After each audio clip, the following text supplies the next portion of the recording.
Oh, I love this tie. Oh my gosh, okay, we'll thanks. get into it. Dan Levy, welcome to the run through. Thank you so much for having us. me. I was seriously considering taking a beta blocker before this interview. She Some just upstairs, took I just one. did.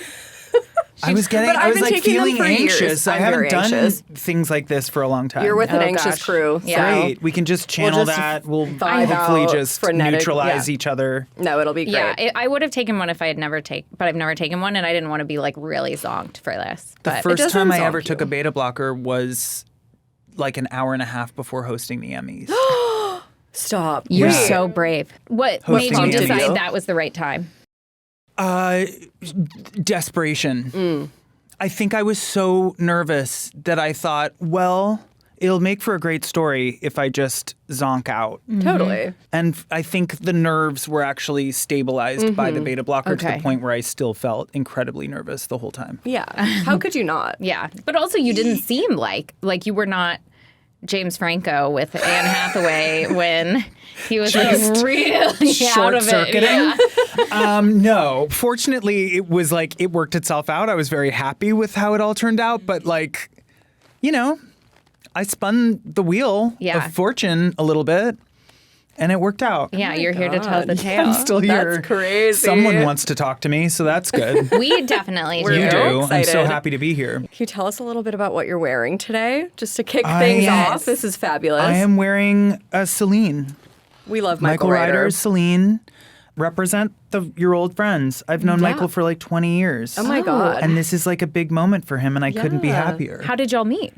We met through a mutual friend, and I have like been in awe of him ever since, and just have watched, you know, when you watch a friend like work their way to a place where circumstance and opportunity meet in this perfect synergy and they're right for it and it's the moment and the time. It's that. And I couldn't be prouder. I think he's just doing such incredible work. Yeah. And it's like just clothes you want to wear. The Office is like in a tizzy Obsessed. after every single one of his shows. Every From show is insane. The umbrellas to the fact the I way tucked that an umbrella. shoes, the I stole an scarves. umbrella Oh from my God, the very good. first Yeah. show. I thought I was You stealing. got I was to. stealing napkins. Yes. I would. I was like fanning out to I couldn't believe it was actually happening. How do you steal an umbrella? They're so big. Well, they gave it to me and I just never returned it. Okay. You're It's like yellow. sticking it down Sometimes your I skinny wear it down the pant street leg. and hope that people notice. You're like, oh, this whole thing? Oh, this OG my- Michael Ryder Celine umbrella from the show that was expected to be returned. Ain't no thing. I have it. Good. Honestly, I wish think- you had taken a dozen of them. This is great. They were all press. good. I couldn't figure out which one to pick. That Yeah. was the problem. Oh my God. Amazing. Okay, so we're here today to talk about Big Mistakes, your new show. Yeah. It was such an entertaining watch. I watched it Thanks. this weekend. My entire family was giggling Oh, while we were good. watching it. Yes, at different points too. So I feel like you were Great. hitting a lot of different. We love that. Yeah. I heard though it's inspired by real life events. Somewhat? Yeah, well, like making a TV show is I mean, it's hard. It's hard, but it's committing to an idea that you feel excited by to tell in a long form format is an intense thing. And I have a very irrational fear of being blackmailed into organized crime. Yeah, Oh. who I don't among know us? where it comes from. I would never find myself ever in my life in any situation that would lend itself to that kind of opportunity. But I thought, I think could be like a funny thing to write. Mainly because I think if I were to find myself in that situation, I would be instantly murdered. Yeah. I called up Rachel Sennott, who, you know, in my head, I was like, she also seems like not someone a criminal organization would necessarily like Recruit. put their trust in a good way. That's a compliment. And we just started to like brainstorm what that could look like. And the rest is history. Yeah. I heard that you and Rachel wrote the pilot in one In a single day. day. Well, Crazy. like we had outlined for months, but like the actual writing Yeah. of the pilot, we sat down in the morning and we finished the 32 pages by the end of the day. I'd never had that kind of experience writing with anyone before, Wow. where it was just like it just worked, and we really we come from two different schools of comedy, but there is overlap in the grounded nature of it, I think. I'd always really admired her work, and I feel like she has such a singular voice in like the comedy space. And then we worked together on The Idol. I'm Canadian, so I'm not really like one to reach out to people because I constantly am like questioning my worth and value in relation to other people. But this was a situation where I felt like it's a brother and sister comedy. I really wanted the female perspective to feel real, coming from a place of experience. And I just felt like she had such an amazing sensibility to lend itself to like our dynamic. So I asked and kind of pitched her the premise and she loved it. And we worked for like 6 months together on it. Rachel is having a big moment herself with I Love LA. Were you to guest star on the show, who would you want to play? I don't think I'm like cool enough to be on that show. Don't. I know, I'm not saying that to be Celine drip? self-deprecating. I like clothes, but I don't know. I would be like an anxious boss. Okay. Like a neurotic agent. I don't know. I'm like caricaturing myself at this point. I'm like, what are the scripts I get? Anxious friend, anxious coworker. Yeah, I mean, I'm so happy for her. I want to go back to Nikki for a second. Yeah. He is a gay pastor. It's a very cool. I grew up in Texas, so I was immediately charmed by the character because of a lot of the like religious background, whatever. Where did your inspiration for him come from? And do you have any like relationship with To God? spirituality? Yeah, anything that you were drawing from? I know you're a Leo. Yeah. I'm a Leo too. And Leo Leos are Scorpio gone. rising. Whoa. Double Leo Scorpio rising. That Hell. is Hell. crazy. Hell. Oh my God. I can feel it coming off of you, Chaotic. the energy. Hence the beta blocker. Yeah. I'm like, we just got to repress all of that. I really wanted to tell the story of a character that was very far from David Rose, who was so like wears his emotions on his sleeve, was so reactive to like any kind of stimuli, and to play a character that was slightly more like repressed and like oppressed by his circumstances. Felt really interesting and very different, but I really wanted to honor it, and I didn't want his faith to ever be the butt of a joke. So we had a consultant who was a gay pastor who worked with us through that whole thing to make sure that cool. we were respecting the religious side of this. I never wanted that to be reduced in any way. So yeah, it was like, it turned out to be a really interesting journey to go on. And like, I'm of a two-faith background, so in Schitt's Creek, we were like a Jewish family, and in this, we're kind of Italian. I'm sort of a Presbyterian Yes. denomination on Big Mistakes. But it's interesting to kind of explore a completely different area. I love that. Yeah. Another side of Nikki I want to ask, I don't want to get too personal, but have you ever stolen anything? I stole an Almond Joy from a 7-Eleven when I was How like old were you? 7. Okay. Oh my God. Were you caught? Yes. My father caught me like walking to the Right car. Yeah, and I had to take But was it it back that in. childish naivety of like, I didn't know what I'm doing, I just grabbed something and left? Or did you have criminal intent? No, I don't think This I had girl's got criminal criminal intent. I intent. think I had hungry intent and was like, I want this just- coconut. You just wanted to eat that Yeah, coconut. I just wanted to eat it and wasn't really thinking about what I was up to. I consciously stole a pair of sunglasses from a gas station on a school trip to Quebec City. How old Okay. were you? I want to say 11 or 12. Were they cool?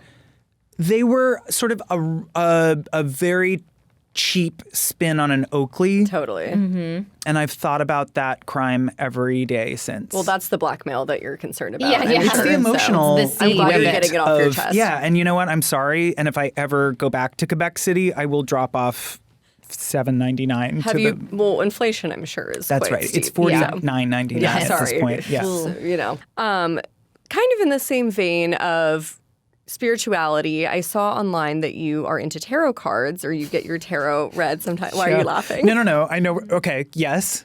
Keep going. Oh, okay. Well, I saw that you work with Trevor Ballin, who is very big in the. So Trevor. Okay. Trevor is the person who 20 plus years ago introduced me to Michael. Incredible. Oh, Trevor is my brother and has been one of my all-time closest friends for many, many, many years. And he is an extraordinary card reader. and I can't believe I'm giving him this press right now. He will simultaneously like love it and hate it, but mainly love it. But he is not a professional card reader. He is a friend who has had a lifelong love, admiration, and study of tarot. Yeah. Which makes him a very good, I mean, I don't know how you become a professional card reader. I guess you just decide. Anyway, no offense to professional card readers. Not quite sure what you have to do to legitimize yourself in that way. But he would, every Sunday, he used to live in New York before moving to Paris, he would read Friends. And so the web of Friends kind of grew because, you know, he would read me and then I would recommend a friend and a friend would recommend a friend. And it sort of became this like little community of people who sort of would on a Sunday go over to his apartment. It's always out of his apartment, which is crazy because I guess some of the people he's read at this point. Yeah. He read Jonathan Anderson's cards. I put Jonathan in touch with Trevor. Stop. You're the I am the link. source. Oh my God. I You told deserve your Jonathan credit. to go to Trevor. He then started to go to Trevor like quite often. Oh my God. And has been going for quite some time. But I guess this one particular post blew up. He gained like 10,000 followers on Instagram One of over them the being Jonathan me. post. Okay, he is now like a name in tarot. He's getting cold calls from like the craziest people. Like who? I can't name names. Okay. But like people. People. And I guess I'm sort of like as the gatekeeper feel like I just never wanted to get to a point where I can't get my cards read. Oh, yeah. again. I mean, you know what I I mean? He's think- getting busy and that's annoying for me. Totally. It You're feels like, like he should always hold a spot for you. Yeah. He will. because you Congrats on your busted the success, gate but open. what about Exactly. me? That's right. I know that you did a lot of the sourcing for Schitt's Creek for your own costuming when it No, came I did to all the costuming. That's- Like I didn't Yes. costume Schitt's Creek, but I bought the fashioning, The let's call it, fashion because it's on not Schitt's really Creek. costume. So what was the approach like for Big Mistakes? Were you doing the very same thing? different. Okay, tell very me more. different. Well, Schitt's, we didn't have any money. The roses came from money. I wanted people at home who paid attention to fashion to see it realized on the screen.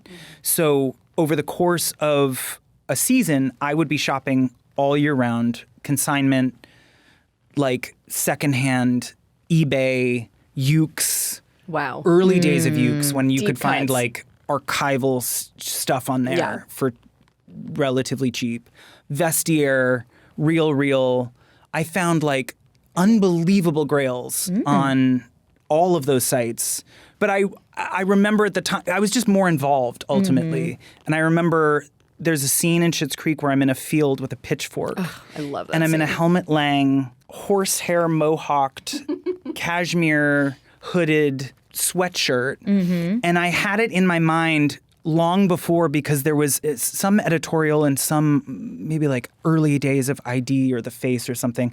Elijah Wood, I think, wore that mohawk helmet hoodie and I couldn't get it out of my mind. I wanted it desperately. I never had the money to buy it.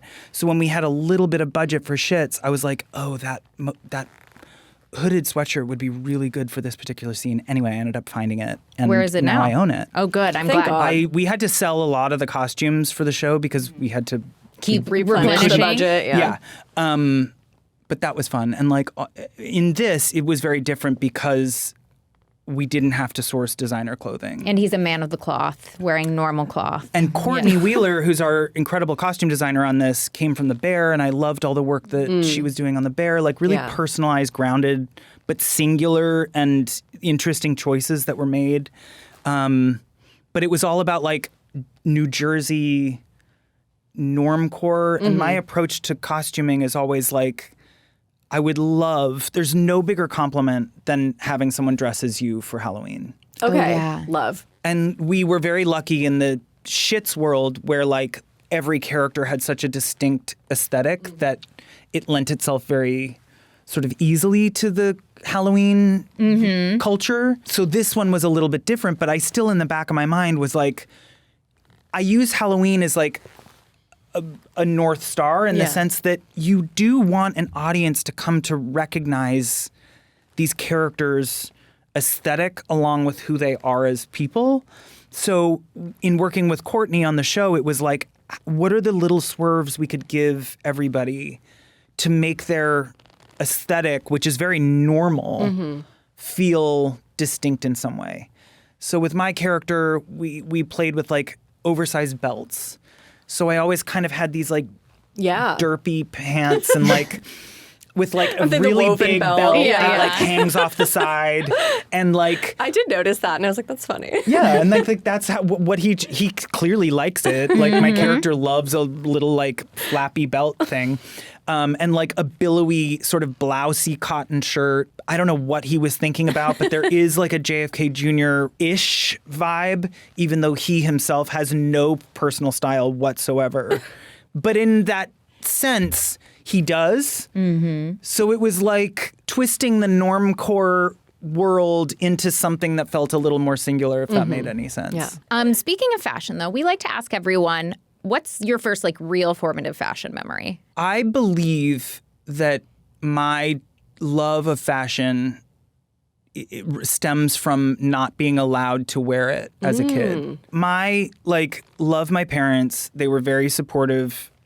They did not buy me clothes growing up. Fine. So where were you shopping growing up? Well, every school year, I think I was taken to like the Gap.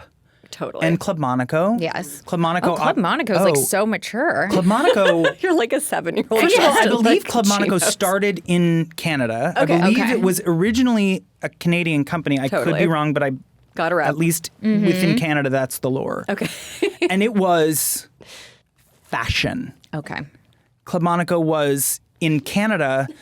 Like girls in high school would wear Club Monaco totes as backpacks. Totally. So all the school bags were in a white or black Club Monaco tote.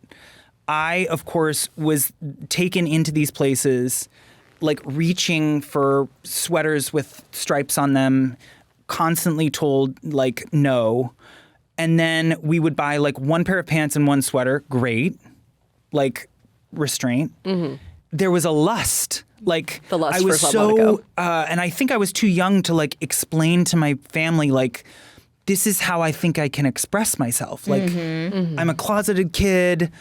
I don't know how to express myself, but its clothing felt like this world of self-expression that I never was really able to get my hands on until I was in high school, and then I worked at the Gap. Well, I didn't work at the Gap. I worked at Gap Kids because I was too scared of running into anyone I knew. So if you dealt with like young people or moms, like that I could handle. Yeah, but not like peers. people from my high school, no. What was the playlist like at Gap Kids? Because the Gap playlist. It was like New so Radicals, iconic. I think, was on there. There was a lot of like Nelly Furtado. The kids love it. Do you fold really well still? I do, yeah. Okay, God, I'm jealous of that. And I can do it with or without the board. Oh, the board is so great. The board was major. Anyone who's worked retail knows the board, loves the board. And I was a top seller of the summer. So believe it. I got a $50 gift card. Oh, and what did you I bought spend it on? a chunky cranberry turtleneck. Oh, cute. Yeah. That did not look good on me because I don't have much of a neck. So it was... It was just like I invested the money. I like took my $50 gift card and the like $75 I made for like 3 weeks of work and bought the sweater and really tried to make it work. And I feel like when we were younger, you really try for things. Like there were trends that now I have the wherewithal to know, like, don't. But back then I didn't have that. Yeah. So I wore that cranberry turtleneck with some boot cut denim. I bet you looked really cute. And like a Simple. Do you remember Simple shoes? You guys are so much younger than me. No, but Well, there was a brand. I think it was a skate brand called Simple. Okay. Period. And they had a shoe that I somehow like was a able big to. skateboarder Like a chunky No, it wasn't shoe? chunky. Okay. Chunky. It was halfway. It was like a Stan Smith meets like a Van. Okay, got it. Do you own a lot of glasses? I'm curious, like how many do you own? Do you collect them, and how do you choose? How do you pick today's? It's a great question. I will like sample. Okay, What are these today? Can you tell us about the glasses? I just got them in Japan. Oh. I just got back from Tokyo like 2 my God. days ago. Oh my Are you God. horrifically jet lagged? Of course. And ran these to Digna. I bought them in a little, my favorite glasses store in Japan called Globe Specs. Okay. If anyone travels to Japan, We have a friend there right now. Globe We'll tell Specs is it. And Globe Specs also has a vintage section in some of their stores that do like dead stock, turn of the century, like Toulouse-Lautrec. Oh my God, Well, how cool. Have you been to Fabulous Fanny's in East Village? Of course. Okay, I was going to say I have a vintage, good, I'm all over it. dead stock glasses. I probably have 100 plus. What do you look optical for? and then 75-ish sunglass. How are you storing all Yeah, of these? that's the I have follow-up. cases, Okay. custom cases that are like, my friend turned me on to them. My friend Elena, who used to work with me at my glasses company, sourced them. They were shockingly cheap for what it is, but you could customize them. And they're about 2.5 feet tall, drawers with multiple sections in them. You can customize the fake skin. So it'd be like fake croc, fake ostrich, fake whatever. So I have these like beautiful like fake croc cases. Yeah. It's like an that can apothecary that's right. place, That but- store like 100 frames each. And that's where I keep them. And then I have travel cases that store about like 4 to 8 frames like- that I brought with me. Okay, I was going to say, on your know trip to Japan, how many glasses I are brought you about, taking with I you? brought about 8 sunglasses and 8 optical. Oh, wow. I got to Yeah. step up my game. So we have discussed that you are good friends with Jonathan Anderson. You went to the Met Gala with him when he was at Loewe. Yeah. You were at the Dior show. Can you tell us a little bit about your relationship and what it's been like to kind of watch his trajectory Well, recently? I have been a fan of Jonathan's from his like very first collection for JW. Wow. And it's funny because we didn't really meet until 6 years ago, I think. He watched Schitt's and he, I think, posted about it on Instagram. And I remember like Oh my God. seeing it. And again, like the Canadian in me would never think to reach out to him because who am I? And so when I saw that, I like responded to it and we started texting Did you give an back and forth. emoji or you said something? No, I think I said something. Okay. But the story with Jonathan was many, many years ago, I used to be a VJ on MTV. Yeah, in Canada. Her eyes just Canada lit and up. here, actually. Love. Oh, yeah. Hosted the Hills After Show, baby. Oh my God. Oh my God. It was me this and is Lauren fun. Conrad at the Hollywood Roosevelt doing the finale of every Hills season. Oh, my God. Wild other life. Do you miss it at all? No. Okay, keep going. No Sorry. offense to the Hills, but Yeah. like that was never my lane. Yes. And I now am able to rewatch the show with a different love.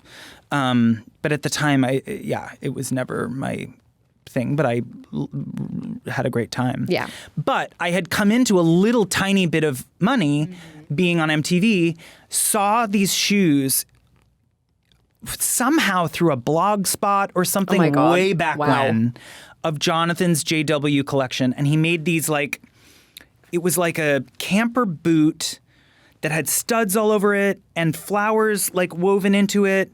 And I thought like, I have to have that. And I went on an internet deep dive. This was many years ago. It was almost impossible to find fashion if you weren't living in New York City Yeah. or Paris or whatever. I was in Toronto, Canada. God bless, but like you couldn't get your hands on clothes. I found the LNCC website. They had at the time one pair of these shoes, yellow cap toe, studded, Oh my God. chunky boots that Amazing. like it was a thing. And I bought them. Were they your size or you just bought them no matter what? I think they were a size too big. Okay. Okay. But I Better bought than a them size too nevertheless. small. I could wear them. I could put an insole in That's and it what was matters. fine.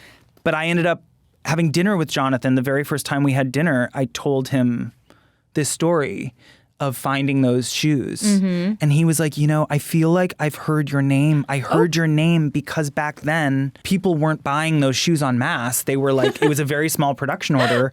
And he, I guess, had some idea of like the Who owned people them? who were... He's like, who the hell's Dan Levy? Exactly. Like in Toronto, what?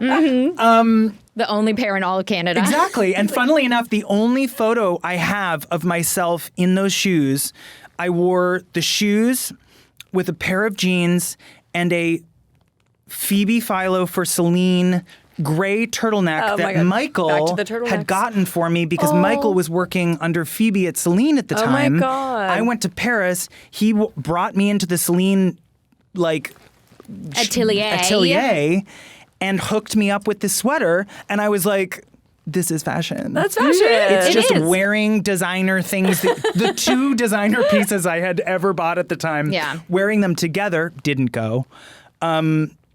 But that's the nostalgia of seeing that photo and what it means now. And I was very lucky, particularly during the Levy years, I collaborated with him on this short film that I made with Aubrey Plaza, and that was really fun. I pitched him that idea over dinner of a spelling bee, and he was like, we're doing it. Let's love get it that. done. And then I, of course, thought nothing of it. And literally a month later, Levy called and was like, we want to make this spelling bee Dan has an idea for. And I thought, well, I better figure it out. He seems so game to play, though, across all creative mediums. I was at the couture show, and there were all these faces that were being referenced, and that was really cool. I feel like his Magdalena Dundo. Yes, pieces. his interest is so creative. Period. It's creative pursuits across the board, and I think that's what makes me very excited about. I the think work he's doing. a very curious person. And I don't think he takes himself too seriously when it comes to his work. Mm-hmm. And I think that's what I really respond to. He has fun with the job. And I love that. I love humor. And as do you we. know? Yes, we be giggling all day. So I am a beauty editor, so I would be remiss if I did not ask you, are you into skincare? Are Absolutely. you into wellness? I want to talk about your eyebrows. What's your relation? You have a historical family of eyebrows. My eyebrows are graying, and I'm at a crossroads. No, I think that's sexy. Interesting. Yeah. I couldn't tell whether I should color them. No. Okay. I like it. A couple gentlemen went to award ceremonies with clearly dyed eyebrows this season, and I felt like it was quite a shock to me. Well, that's, and Just I have for a lot of men real is- estate to color if I were to do that. So it would have to be a very subtle thing.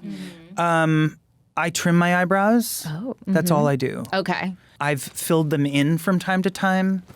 But yeah, I'm very precious about what. I'm not as precious as my dad is very precious about his. Okay. I He doesn't do anything. I don't He's think never. I think he will trim the uni moments. Though unis are cool too.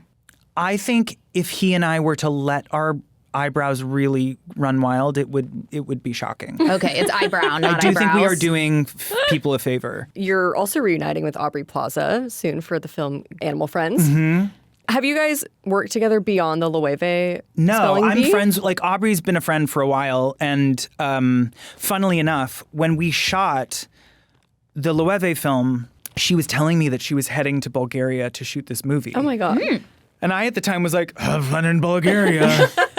And then, kid you not, a week later, I got a call to do the film. Oh my God. And I guess Vince Vaughn was originally supposed to do it, and he dropped out for some reason. And naturally, someone called me. Oh yeah, obviously. you guys are like... And at the time, we're very similar types. Yeah. And at the time, I remember feeling like, well, how is this going to work? And they were like, oh, don't worry.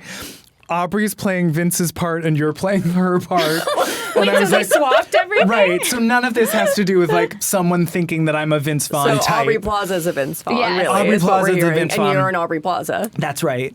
And I got the call. It was a quick turnaround. They were like, I got the call on a Thursday, and they were like, can you be in Bulgaria on Monday? Yeah, I guess. And What was that flight? Is there a Wild. direct? No, okay. No, of course not. Yeah, I didn't think so. I think Really? I connected in Dusseldorf or something. I don't even know. I blanked out. So I woke up in a took Bulgarian one airport. of them beta blockers, It and all of a was- sudden you were there. And we were there for a couple months. Oh my And it God. was- God. Oh, yeah. So you're living it up in You Bulgaria. are Bulgarian. How about this? Just setting the table for you. It's me, Aubrey Plaza, and Addison Rae in Bulgaria. Working out in a Bulgarian hotel gym every morning just to pass the time. Yeah. Addison and I got like what very people close. do in prison when they She work was She was showing me her workout videos. Oh, my God. We were doing Pilates together. Did you dance a little? We went to like drag shows together. That's There's fun. very incriminating video footage of All back to blackmail. Aubrey that I have on my phone from that night. I took Addison to a casino. I taught them how to play poker. Wow. Yeah. What kind of poker do you play?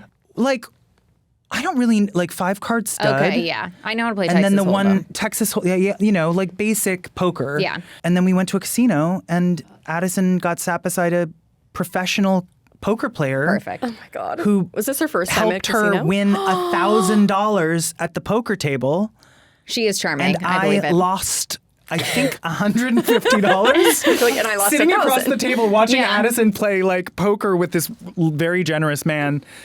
Anyway, it was a wild time, and the movie is absolutely insane. Oh, I'm I don't know when excited. it comes out. I don't know what is going on with it, but it'll come out eventually. She plays a cop, I think, and I play a park ranger chasing a miniature pony and a bear across America. Wait, across America, but you shot it in Bulgaria? Okay, Hollywood yes. is not what it used Bulgaria to be, baby. for Colorado. You Bulgaria know in the what? winter for Colorado in the summer. Totally. Just smoke a big old joint and go see the movie whenever it I'm comes out. excited. Because Yeah. it is a wild time. Oh, I'm Yeah. excited. You know, we love to end these interviews by asking people their general culture diets. Like, what are you reading? What are you watching? What are you listening to right now? How are you feeling your days? I just got back from Japan. It's my favorite place in the world. I go every year. Bought a bunch of beautiful ceramics there In Kyoto? in Kyoto Yes. and Tokyo. Oh, fab. Some really amazing places. I got a very small place in London where I will be living for part of the year, and I bought some stuff to kind of put in my little place in London, just some Japanese pots and a mattress on the floor. Of course. And yeah, I went to a really great bookstore in Chelsea yesterday. I don't live in New York, but I'm here because the show was here and I just finished sort of wrapping up the season. So I've never lived in New York before. Oh my gosh. And normally when I'm in New York, Trevor, card reader, Michael, Yes. designer, were here and it would be like, that was my New York. And now they're in Paris just as I come to New York. So I'm kind unfair. of discovering it solo with a few friends that I've met here. But I went to a really great bookstore and found an Anne Carson book of poetry that I had never seen before. If you don't know Anne Carson, she's a great poet. Autobiography of Red is my favorite long form poem. And yeah, I've just been like taking sort of squeezing the juice out of my time off. Do you like playlists? Like when you're walking around exploring New York, are you headphones in, headphones out? Headphones in always. Okay. Which is, now that I say that, I should be like, we should be hearing the birds. I and do the- like to have headphones in so no one speaks to me, but That's nothing right. on. So I can Oh. eavesdrop because people in the subway will have like really crazy conversations near you. Yeah, they have those like settings on the AirPods now where you can like hear what other people are saying. Or it's Oh. like microphone. Oh no, mine It's is crazy. like, yeah. I was listening to the new James Blake. Oh, I was Oh, listening to that this fab. morning. Mm-hmm. Yeah, Really, great. really beautiful. And also what I just discovered, like about a year ago, the last time I was in Japan, was Auto Shazam. Do you know about this? No. So Shazam has an option. If you know how like you press the button Yeah. on Shazam, if you press the button and hold the button, It just keeps it goes going. into Auto Shazam. Oh my God. So Japan has the most incredible bar culture. Yes. Record bars, listening bars. And so I had my phone on Auto Shazam my entire Japan trip, and I came home and like have been listening to this like playlist of all of my Oh, adventures. and it adds them up for you It adds into them all a playlist. up and turns them into a So playlist, nice. and then you can export the playlist into Chic. like Your your music. various street listening service. So I've also been doing that. Are you which is into vinyl at all? I so am, but I big. don't. Yeah. I have a record player at my house in LA, It's a hefty and I inherited habit my to enjoy. parents' record collection. Me too. I Yeah. love it. They had great taste. My parents did too, but they like left too personal of notes where they'd be like, "We loved to listen to this when we met in To you? college." Yeah, they left like sticky notes on all the records. Oh wow. Yeah, and This is some of them I was like, what we were listening to when we made you. Yeah, exactly. And I'm like, James Taylor. Steely Dan. What? A recorder So album. sexy. Oh wow. Wow. Well, Dan, thank you so much for coming on the my show. gosh, This thanks was so much fun. fun. Thanks for having me. Yeah. What a blast. What a treat.